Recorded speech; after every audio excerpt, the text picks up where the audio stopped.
Saya ucapkan Assalamualaikum warahmatullahi wabarakatuh. Izin memperkenalkan diri, nama saya Ardi Rahmat Wijaya, NPS 1913031020, asal dari kelas B Pendidikan Ekonomi 2019. Di sini saya akan jelaskan tentang materi teori akuntansi yang mengenai aset. Sebelumnya, di sini saya akan menjelaskan apa itu aset, pengertian aset. Dalam kerangka konseptual, FASB mendefinisikan aset sebagai manfaat ekonomis masa depan memungkinkan diperoleh atau dikuasai dan dikendalikan oleh suatu entitas akibat transaksi atau kejadian di masa lalu. Secara umum, dapat disimpulkan bahwa terdapat tiga karakteristik utama yang harus dipenuhi agar suatu objek dapat dikategorikan sebagai aset. Yang pertama, manfaat ekonomis. Yang kedua, dikuasai atau dikendalikan entitas. Yang ketiga, timbul akibat transaksi masa lalu. Dan yang keempat, dapat dipertukarkan atau exchangeability. Selanjutnya kita akan belajar ke materi pengukuran, yaitu salah satu kriteria pengakuan aset adalah manfaat ekonomis yang akan datang dapat diukur atau measurability.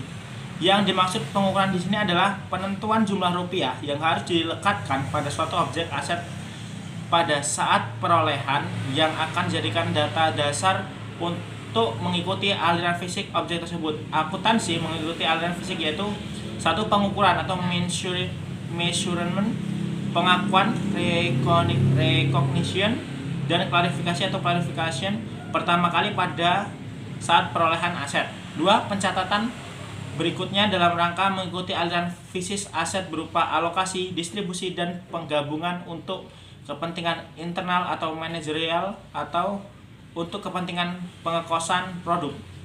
Yang ketiga, pembebanan pendapatan periode berjalan atau periode yang akan datang. Baik, selanjutnya penilaian. Tujuan dan basis penilaian.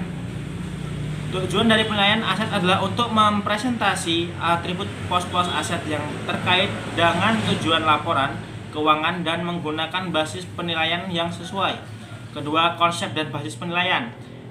Hendrickson dan Van Breda tahun 1992 dalam Suwarjo tahun 2005 membahas konsep dan dasar penilaian aset untuk tujuan pelaporan keuangan dari dua dimensi, yaitu arah aliran aset dan waktu. FASB mengidentifikasikan 5 makna atau atribut yang dapat dipresentasikan berkaitan dengan aset. Dasar penilaian FASB SFAC nomor 5 PRJ 67 dalam peringkasan sebagai berikut. Yang pertama, historical cost. Kedua, current cost. Yang ketiga, current market value. Yang keempat, net realizable value. Yang kelima, present or discounted value of future cash flow. Yang keenam, fair value. Pengakuan. Yang pertama, deteksi adanya aset. Untuk mengakui aset harus ada transaksi yang menandai timbulnya aset. Yang kedua, sumber ekonomis dan kewajiban. Untuk mengakui aset, suatu objek harus merupakan sumber ekonomis yang langka, dibutuhkan, dan berharga. Yang ketiga, berkaitan dengan entitas. Untuk mengakui aset, entitas harus mengendalikan atau menguasai suatu objek aset. Yang keempat, mengandung nilai. Untuk mengakui aset, suatu objek harus mempunyai manfaat yang dapat ditentukan besarnya secara moneter. Yang kelima, berkaitan dengan waktu pelaporan. Untuk mengakui aset, semua penguji di atas harus dipenuhi pada tanggal pelaporan. Yang keenam, verifikasi. Untuk mengakui aset, harus ada bukti pendukung untuk meyakinkan bahwa kelima penguji di atas dipenuhi. Selanjutnya, pengungkapan. Agar laporan keuangan tetap informatif, hal-hal yang harus diungkapkan sebagai penjelasan laporan keuangan adalah sebagai berikut. Yang pertama, apabila tidak ada kos bunga yang dikapitalisasi, total bunga yang terjadi selama periode dibebankan sebagai biaya periode tersebut. Dan kedua, apabila sebagian kos bunga dikapitalisasi, bunga total yang terjadi bagian dari kapitalisasi. Penyajian. Pengungkapan dan penyajian pos-pos aset harus dipelajari dari standar yang mengatur tiap pos. Secara umum, prinsip akuntansi yang diterima umum memberi pedoman penyajian dan pengungkapan aset sebagai berikut. Yang pertama, aset dijadikan di sisi debit atau kiri dalam neraca berformat akun atau di bagian atas dalam neraca berformat laporan. Yang kedua, aset diklasifikasikan menjadi aset lancar dan tetap.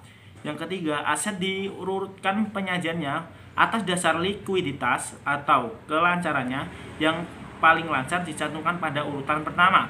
Yang keempat, kebijakan akuntansi yang berkaitan dengan pos-pos tertentu harus diungkapkan, misalnya metode depresiasi aset dan dasar penilaian sediaan barang. Baik, terima kasih atas perhatiannya. Mungkin cukup sekian dari hal yang dapat saya sampaikan. Apabila ada kurang lebihnya saya mohon maaf, dan kepada Allah saya mohon ampun. Saya ucapkan wassalamualaikum warahmatullahi wabarakatuh. Tabipun.